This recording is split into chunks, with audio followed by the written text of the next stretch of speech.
Guys, we have team chaser coverage of what is looming on the horizon for Thursday. As everyone knows, that on Monday night, the New Jersey legislature with Governor Christie concocted this unbelievable tax that's going to raise the cost of your gas by 23 cents a gallon. But you know what we say? It's easier to put a camel through the eye of a needle than pass a consumer tax under our nose. So we've got Team Chaser coverage. It's going to affect everyone, not just commuters, but the fishing industry, the boating industry, the truckers. We've got some special guests tonight, but Hank, I want to start with you. Talk about the truckers who have got to take all the goods that we just take for granted in this state, and those costs are just going to go up if this passes. What do you got? Well, let's get down to the heart of this gas tax matter where the rubber meets the road. Proud Mary, keep on burning, rolling. Rolling, what's up, fella? Rolling on the river. I'm Hank. I'm a reporter from Chasing News. You know me, man. You see me on the tube. Bill, independent truckers at the Petro truck stop in Bordentown are tripping out at the notion of paying an extra 23 cents per gallon. $23 more for every 100 gallons of diesel fuel. It's hard on the working guy out here. I mean, you talking 23 cents more every gallon. It's taking out of the pocket of feeding the kids and the family, paying bills. So who we gonna pay it to? The government, or we gonna pay for the kids? Well, looks like the government, if the state senate says so and the governor signs on. I talked to George Moore, an independent trucker out of Ocala, Florida. Come on! We rode to the pumps to top off. He's running a load of potato chips up to Boston, Bill. He owns that tractor, and he's one of these guys that keeps his gear clean. It's my lifeline. It's your investment. Yes, absolutely. George takes on 51 gallons at about $125. If New Jersey's new 23-cent gas tax go through, that'll run $11.50 more, $136, $137 total instead of $125. George says every dime of that is going to come out of his pocket. I'd have to eat that cost. That'll be taken away from the income I use to take care of my family and whatnot. So that'll definitely take a bite out of our budget, yeah. And he adds that his family's running paycheck to paycheck as it is, Bill, so there's not a lot of leeway, if any. Michael Graves also runs his own rig out of Huntsville, Alabama. Here it comes. Woo! Love it. Now, he says he doesn't have any sway on what his clients pay for him to haul a load. So, like George, he's going to pay the difference. I'm out here to make a living, and you can't make a living if they keep going up on the tax and the rates does not go up. Now, I did reach out to the American Trucking Associations and didn't hear back, but last year, Bill, they were on Capitol Hill calling for the federal gas tax, not the state one, but the federal one to be raised in the name of better highway maintenance. The federal tax is now 24.4 cents for diesel fuel per gallon, and that hasn't gone up in something like 20 years, but Capitol Hill is a long way from where the rubber meets the road, Bill, and the people behind the wheels of those 18-wheelers. Truckers are radical. Sibile, let's pivot to the other side of this. You got boats on the water. There's a commercial fishing industry. There are charter boats. These are not folks that are driving on the roads, yet they're going to get hit hard with this tax. With the governor's help, cheap gas prices in New Jersey will be sleeping with the fishes. Commercial fishermen say that they're already being hit hard and destroyed by government regulations, but higher gas prices, that's just a nail in the coffin. I chased this to Compton's Creek in Port Monmouth, and there I met with local fishermen who told me their tale. And I spoke to Rich, who's been fishing since he was 7 years old. If my father knew that catching fish was a bad thing, he would probably never brought us down here to go fish. I never knew it was such a crime to catch fish to feed people.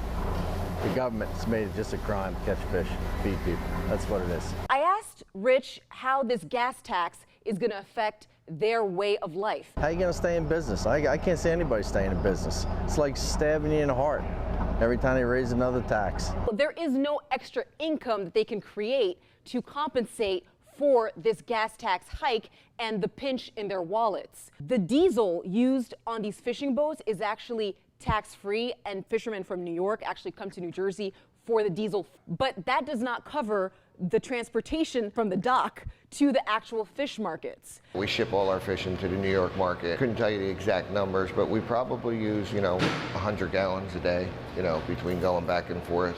And I personally go up there to the New York market once a week to buy fish for our market, the fish that we don't catch. It impacts everybody.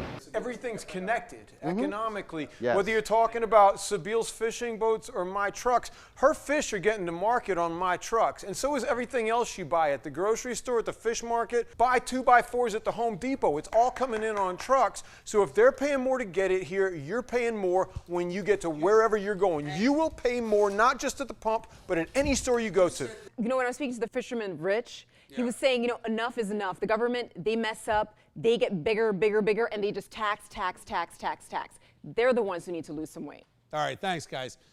We are joined by a special guest, State Senator Mike Doherty. Mike, welcome to Chasing News. What is going on with this gas tax? Thursday's the big day. The Senate is going to vote potentially on this assembly bill that was passed in the middle of the night. Well, that assembly bill was a real disaster. After midnight, nobody had read it, nobody had seen it, and then there were a lot of folks being pressured to vote for this. And there does not seem to be a lot of support in the Senate on either the Republican side or the Democrat side to vote for this assembly bill on Thursday. We've been hearing from people from truck drivers to boat captains to average commuters. It seems that most people in New Jersey don't want this. They don't trust the government. What is going to happen and what happens next? You can't raise a tax and say we're going to cut taxes. We've heard this before, going all the way back to 1976 when the New Jersey state income tax was instituted. Believe it or not, we didn't have an income tax before 76, and promises were made then, this is going to solve our high property taxes. Well, how'd that work out? The people of New Jersey are pretty smart. They realize that once Trenton politicians get their hands on this new revenue, it's a higher tax, higher gas, and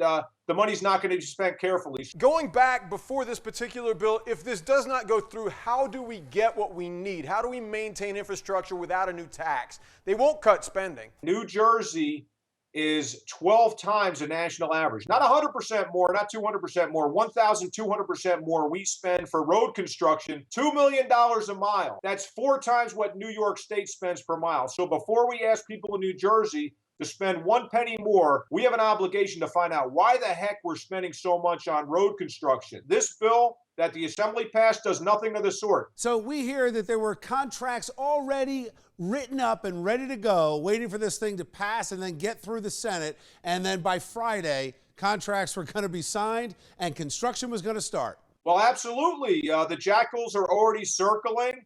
All they want to do is get this new money. The first thing they're going to do, Bill, is go out and borrow billions more, and they're going to build light rail in Bergen County, Gloucester County, Atlantic County. Bills have already been introduced to that effect. And all anybody has to do is ride the light rail between Trenton and Camden. It cost over $1 billion. Nobody rides it. Nobody rides it. And I was talking to a daily rider that actually goes to work in Trenton. He said most of the people who get on don't even pay. So we don't need any more of those boondoggles. We need to find out why we're spending so much, and don't ask the people in New Jersey to spend 23 cents more. And by the way, they're saying it's 23 cents, but as the price of gas goes up, this tax could go up as well. So it could be more than 23 cents a gallon. We've done stories on roads, stretches of roads that cost $1 million to build, and then a year later, they repave it and start building it again. Seems like we've got a real issue when it comes to construction and corruption, and there's no reason why taxpayers should be pinched in their wallets just because we can't get our act in order. Well, I absolutely agree. We knew this day was coming where we're going to have problems funding the Transportation Trust Fund. And in Trenton, the way they operate, they want to create a crisis. They want to say, oh, the new budget year is starting July 1st. We have to do something. And the reason is they want to continue this corruption. They want to continue wasting money on these road construction projects. And I think that the Republicans, we had a real opportunity if we stuck together to try to get some of this cost control and listen to what the Reason Foundation is stating. Senator, thanks for your time. Good talking to you. It's Sibile here at the State House, and I'm chasing Governor Christie. The governor held a late afternoon press conference to talk about the Transportation Trust Fund. But right from the start, he was using spin, saying that he wanted to make New Jersey more affordable and that this was a tax cut. It is not. there's a gas tax hike of 23 cents a gallon that was passed by the Assembly, and Governor Christie hopes will be passed by the Senate on Thursday. So I asked Governor Christie, why the rush? Why not hold public hearings to hear how those who would be negatively impacted by a gas tax hike feel? I'm sure that what I'm going to get if I had public hearings, and I don't hold public hearings, the legislature does, but if I decided to have some, I'm sure what I'd hear from folks is a whole lot of thank yous after that was done, in terms of making sure that we take care of their roads and their bridges and their mass transit systems. So then I said, but what about the gas tax hike? Doubling down on how this will affect New Jersey residents and drivers. I understand what you want for your sensational video. I don't want anything. I'm just saying a lot of people are affected by the gas tax. Excuse me, I'm answering the question. It's $400 of savings for each individual average family and $100 per driver cost. So for those people who don't want to pay the gas tax, that's why I'm getting them the sales tax cut at the same time. Well, here's my thought. If Governor Christie wants to accuse me of having an agenda, which is to make sure that residents of New Jersey are treated fairly by legislators and that no unfair taxes are passed on them, then I'll take that as a compliment, Governor. Thank you. After Governor Christie was done answering my question, he refused to take any more questions from reporters, turned his back, and walked out of the room. This is not over, Governor. I'm going to keep chasing this. On Thursday, the Senate will be voting on this gas tax hike. I will keep you posted. Follow me on Twitter at Chasing Sibile and follow the show at Chasing News.